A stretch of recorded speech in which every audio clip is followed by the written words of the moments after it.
Hello and welcome to my channel. My name is Osaka and I'm thrilled to have you here today. Before we dive into the content, I'd appreciate it if you could take a moment to like this video and subscribe to the channel. Your support goes a long way in helping me continue to create quality content. Also, be sure to click the notification bell to stay informed about all future uploads so you don't miss out on any new and exciting videos. Thank you for being here, and let's get started. Today I will be telling you a short story that comes from Japan that's called Mountain Cabin in the Alps. With that being said, let us begin. The summer sun beat down on the weathered wooden cabin, casting long shadows over the clearing. Beyond, the mist-shrouded peaks of the Japanese Alps loomed like silent sentinels, watching over the valley. The air was thick with the scent of pine and damp earth, and only the occasional rustling of leaves broke the eerie silence. 5 college students had come to this remote corner of the mountains, seeking adventure, escape, and the tranquility that only nature could offer. But something far more sinister awaited them. Yuji, their natural leader, paced in front of the cabin, trying to keep everyone's spirits high. "Come on, everyone. The sun's up, and we've got a whole day ahead of us. Let's hit the trail before it gets too hot." His usual enthusiasm felt strained, though his friends responded with sleepy grins and groans. Haruka, Yuji's girlfriend, stood a little apart from the others, adjusting her camera. "Just a minute," she murmured, her eyes focused on the way the mist clung to the trees. "This light, it's perfect. You and that camera," Momoko teased, her laughter carrying across the clearing, though it seemed hollow in the stillness. "You're always trying to capture the perfect shot. One day you'll photograph something you wish you hadn't." Haruka smirked, though her expression softened when she glanced at Yuji. "Someone has to capture the memories, Momoko. Not everyone can just live in the moment." Yuji walked over to Haruka, his eyes softening as they met hers. He placed his hand gently on her shoulder, his voice low. "You're always thinking about the future, aren't you?" Haruka smiled, her gaze drifting from the camera to him. "It's because I want to hold on to these moments with you," she said softly, her voice carrying a tenderness that only Yuji could hear. Yuji leaned in and kissed her forehead, his touch lingering as if to reassure her. "I'm right here, Haruka. We'll make plenty of memories together." Haruka leaned into him, savoring the warmth of his presence. Despite the unease that was slowly creeping in, she felt safe with Yuji in that moment. They were just two people in love, surrounded by the beauty of the wilderness. As Yuji held Haruka close, Kenji sat off to the side, staring thoughtfully at the trees. His hands fidgeted with his notebook where he had been sketching strange symbols he had seen carved into the bark. Yuji's younger sister, Akira, the tech-savvy member of the group, noticed his distraction and nudged him gently. "What's going on in that head of yours?" she asked. Kenji glanced at her, his expression serious. "The trees, some of them have these markings. I've never seen anything like them." Akira shrugged, trying to brush off the tension she felt in the air. "Probably just erosion or something. This whole place is old, but you already know that." Kenji nodded, though he wasn't convinced. He turned his attention back to the trees, but his mind kept drifting toward Akira. She had always been the pragmatic one in the group, the one who kept everyone grounded, but lately Kenji had begun to see her in a different light. There was something about the way she stood by him, always listening when he shared his thoughts, that made his heart race in a way he hadn't expected. As the day wore on, the group hiked, fished, and shared stories by the campfire, but an unsettling presence seemed to lurk just beyond the clearing. The laughter that once filled the woods now echoed unnaturally, and the once vibrant energy of the group began to fade. Then the shadows appeared. At first they were fleeting, just at the corners of their vision, barely noticeable. But each evening as the sun set, the shadows seemed to gather at the edge of the clearing, watching and waiting. "Did you see that?" Momoko whispered one night, clutching her blanket tightly as they sat by the fire. Yuji, his eyes scanning the darkened forest, tried to keep his voice calm.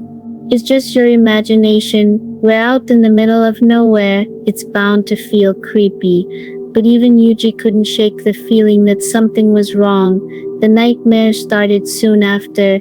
Each night they dreamed of grotesque creatures, long twisted limbs and glowing red eyes watching from the darkness. Every morning they awoke drenched in sweat, the weight of their dreams clinging to them like a dark mist. It was on the fourth night, during a violent storm, that the full horror of their situation began to reveal itself. The rain had started as a drizzle, but by the time night fell, it was hammering down like nails on the cabin roof. Inside, the group huddled near the fire, its flickering light barely holding back the oppressive darkness outside.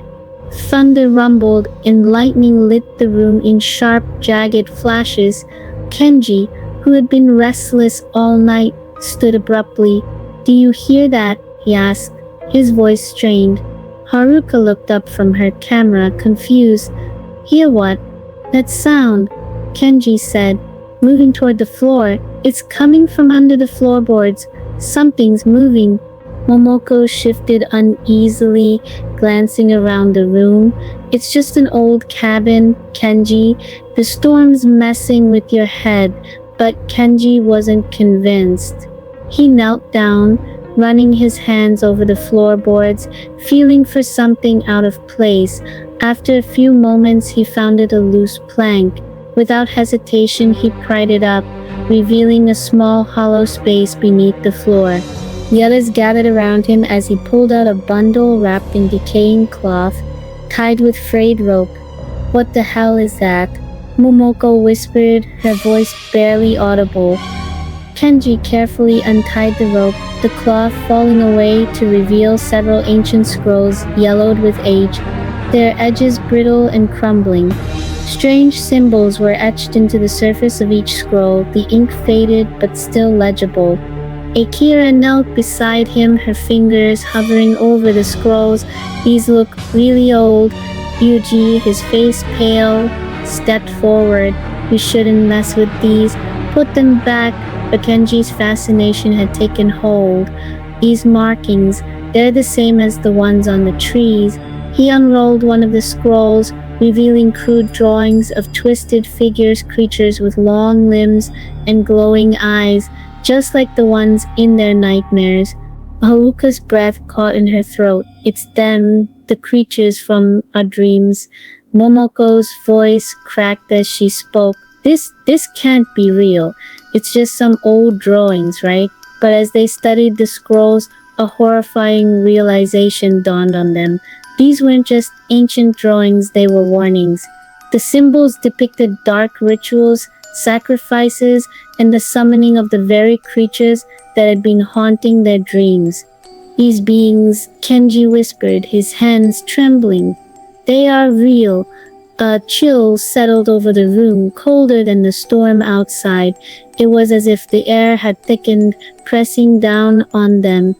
The storm outside seemed to grow fiercer, as if it was reacting to the scroll's presence. Yuji's voice was tense. "We need to put these back, now." But it was too late. By unearthing the scrolls, they had disturbed something ancient, something malevolent. The air around them seemed to pulse with dark energy, and every creak of the cabin felt like a sinister presence closing in on them. As the storm raged outside, Kenji found himself sitting beside Akira. In the dim light, he saw the worry etched on her face, and his heart ached. He wanted to kiss her, to let her know it would be okay, to protect her, to shield her from the growing terror. But he knew that she was strong, stronger than anyone gave her credit for. "You're always the calm one," Kenji whispered, his voice barely audible over the storm. "I don't think I could handle this without you." Akira looked at him, her expression softening. "We're in this together, Kenji. I've got your back, and you've got mine." In that moment, Kenji felt something shift between them. Despite the danger that surrounded them, despite the fear gnawing at the edges of his mind, he felt an overwhelming sense of connection to her. They weren't just friends anymore. He realized that he was falling in love with her, but did she feel the same? He wondered. One stormy night, the group gathered inside, tense and on edge. "We need to figure out what these mean," Akira said, pulling out the scrolls again. Yuji unfolded one, his brow furrowed. "Kenji, these symbols, they match the ones on the trees." Kenji nodded, his voice trembling. "These creatures, they're the ones from our dreams. They're real." The group exchanged fearful glances, the weight of their discovery settling over them like a heavy fog. The cabin had been built on cursed ground, a place where dark rituals had once summoned ancient, malevolent beings. These creatures weren't just figments of their imagination, they had been awakened by the group's presence. Haruka's voice trembled as she turned to Yuji. "We need to leave, now." But the storm outside raged on. "We'll go at first light," Yuji said, his voice tight with fear. As dawn's first light broke through the storm clouds, they packed their belongings in silence, every creak of the cabin making them jump. They bolted from the cabin, the cold air biting at their faces as they raced down the mountain trail. "We're almost there," Yuji shouted as they neared the road, but a low guttural growl echoed from behind them, freezing them in their tracks. They turned as one, their hearts pounding with dread. In the doorway of the cabin stood a figure, its body twisted and unnatural, barely human. Its eyes glowed like burning embers, filled with ancient malice. "Run!" Kenji screamed. They ran, not stopping until they collapsed on the side of the road, gasping for breath. The cabin, and whatever horrors it held, faded into the distance behind them. Years passed, but none of them were ever the same. Yuji, once the fearless leader, became quiet and cautious, warning others never to venture into the mountains. Haruka's photography took on a haunting quality, capturing shadows that seemed to watch from beyond the frame. Kenji, now married to Akira, became obsessed with ancient symbols, dedicating his life to studying forgotten myths. Akira, once a skeptic, founded a paranormal investigation group searching for answers. Momoko, once the life of the group, grew silent, her laughter replaced by a deep, hollow emptiness. She eventually married an old high school friend, trying to rebuild her life after the horrors they had faced. For a while it seemed she had found happiness, but tragedy struck 3 years later when she was diagnosed with cancer. Despite fighting bravely, Momoko passed away, leaving behind a void in the lives of those who had once laughed with her, her once vibrant energy now only a distant memory.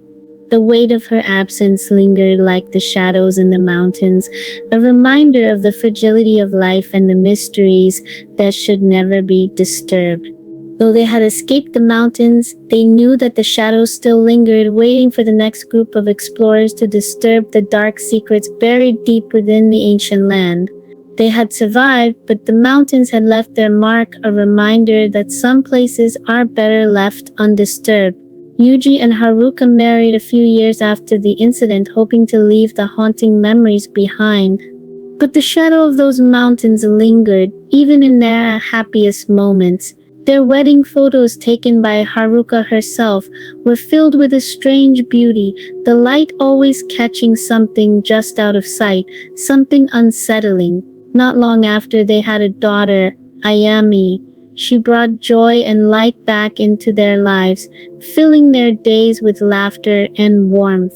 But sometimes in the quiet moments, Haruka would catch Yuji staring off into the distance, his expression unreadable. On those nights, as they tucked Ayami into bed, they would hold each other a little tighter, the memory of the mountains always lingering at the edge of their thoughts. One evening, as Ayami played by the window, Haruka noticed the mist rising over the distant hills, just like it had all those years ago. She shivered, her heart quickening. When Yuji saw it too, he gently closed the curtains and kissed her forehead, whispering, "We're safe now." But Haruka wasn't sure. The past had a way of lingering, of clinging to them in quiet, subtle ways. And sometimes when she looked into Ayami's bright, curious eyes, she wondered if their daughter might someday find her way back to the mountains, back to the shadows that still waited there. The end. Thank you for watching today's video. I really hope you found it engaging and insightful. If you enjoyed the content, please consider showing your support by liking the video and subscribing to my channel. Your feedback is what keeps me motivated to keep creating valuable content for you. Don't forget to hit the notification bell so you never miss an update. I'm Osaka, and I can't wait to see you again soon. Until then, take care. Thank you so much. I truly love your support, and I'll see you next time.